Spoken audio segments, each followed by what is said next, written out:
Sebelumnya saya awali dengan ucapan Assalamualaikum warahmatullahi wabarakatuh. Salam sejahtera dan salam kebajikan untuk kita semua. Perkenalkan, nama saya Munira. Saya merupakan peserta Latsar tahun 2022. Saya berasal dari instansi Dinas Tanaman Pangan, Hortikultura dan Peternakan Provinsi Sulawesi Barat. Pada kesempatan kali ini, saya ingin memaparkan tugas dari agenda ketiga, yaitu tugas mengenai aku, Smart ASN, dan instansiku. Baik, mari kita simak dari profil instansi terlebih dahulu.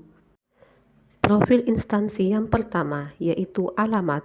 Dinas Tanaman Pangan, Hortikultura, dan Peternakan terletak di Kompleks Perkantoran Gubernur Jalan Haji Abdul Malik Patana Endeng, Rangas, Kabupaten Mamuju, Provinsi Sulawesi Barat. Kemudian yang kedua adalah struktur organisasi.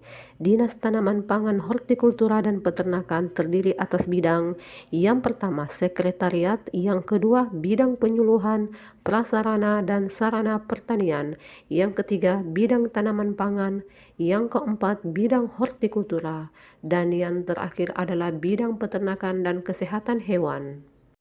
Kemudian profil instansi selanjutnya adalah visi dan misi Dinas Tanaman Pangan, Hortikultura, dan Peternakan.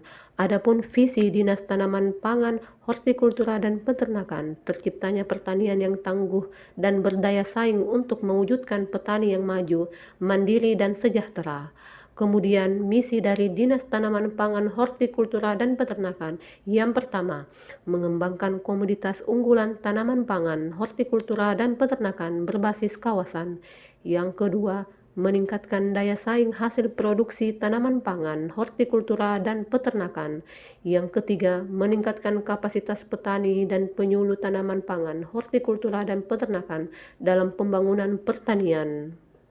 Dan sebagai sebuah instansi pemerintah, Dinas Tanaman Pangan, Hortikultura, dan Peternakan dalam melakukan tugas menyelenggarakan fungsi sebagai berikut.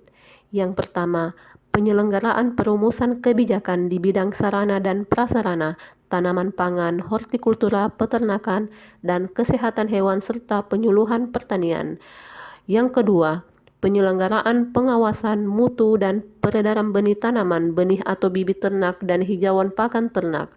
Yang ketiga, penyelenggaraan pembinaan produksi di bidang tanaman pangan, hortikultura, dan peternakan. Kemudian yang keempat, penyelenggaraan pengendalian dan penanggulangan hama penyakit tanaman pangan, hortikultura, dan penyakit hewan, dan penyelenggaraan penyusunan program penyuluhan pertanian. Tugas pengawas bibit ternak atau biasa disebut Wasbitnak, menyiapkan, melaksanakan, mengevaluasi, mengembangkan, dan melaporkan kegiatan pengawasan bibit ternak yang terdiri dari pengawasan mutu bibit, pengawasan mutu benih, serta peredaran bibit dan benih. Tujuannya untuk mengawasi proses pembuatan dan peredaran benih dan bibit ternak agar memenuhi standar mutu. Pelayanannya, pengawasan dan pengujian mutu benih dan bibit ternak, standar pelayanan, standar nasional Indonesia, persyaratan teknis minimal. Sesuai Permenpan Nomor 2 Tahun 2011, pengawas bibit ternak pada seksi perbibitan dan produksi mempunyai tugas antara lain, salah satunya yang pertama ialah menyiapkan bahan, rencana, dan anggaran seksi perbibitan dan produksi. Yang kedua, menyiapkan bahan penyusunan kebijakan benih atau bibit, inseminasi buatan, pakan, dan produksi di bidang peternakan.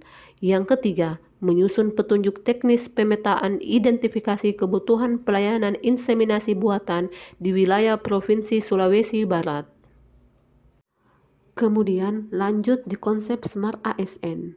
ASN yang diharapkan yang pertama dapat menguasai ilmu teknologi, yang kedua memiliki kemampuan networking, yang ketiga menguasai bahasa asing, yang keempat memiliki sifat dan sikap keramahan.